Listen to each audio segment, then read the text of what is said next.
So from Elon Musk to Oprah Winfrey to Fat Joe and to people like James Corden, there's a major relationship all these guys have. And if you all know the relationship, it's not just money. They all have money. They are ballers. They've got money. Trust me, I want to be as rich as them. But they've all got this relationship, which is the use of the magic medication called Ozempic. I believe for so many people, you've probably heard about Ozempic at some point before, and it is this medication which is making so much wave on TikTok, on social media. It has been really popularized. And I'm going to be making this video just basically explaining to you guys what Ozempic is and why I think it shouldn't be as popularized as it should be. But don't call me wrong. I'm saying it's done wonders.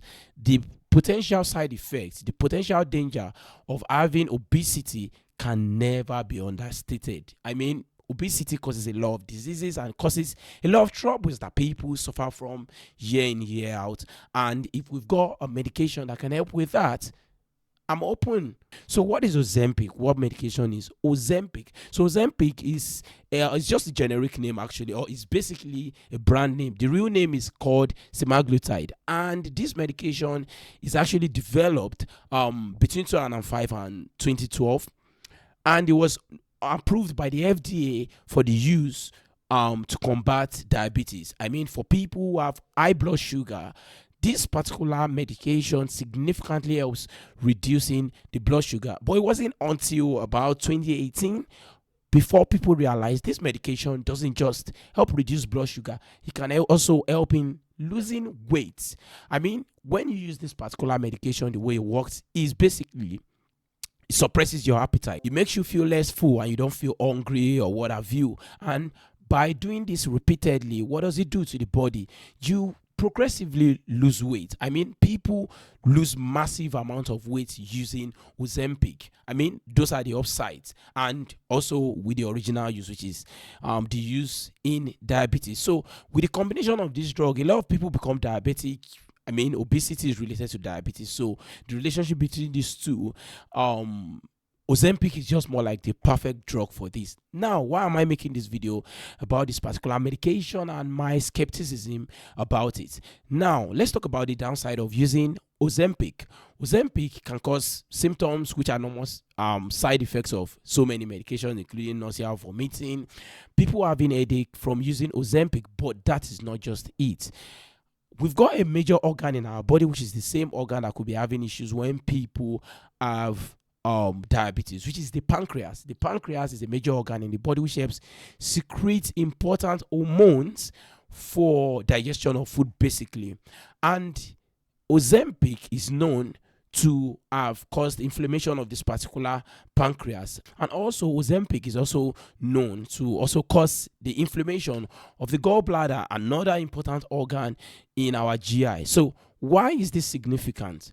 For me personally, before the recommendation of this drug for people who necessarily don't have diabetes, I think certain factors should be in place. For example, what are the factors I'm talking about?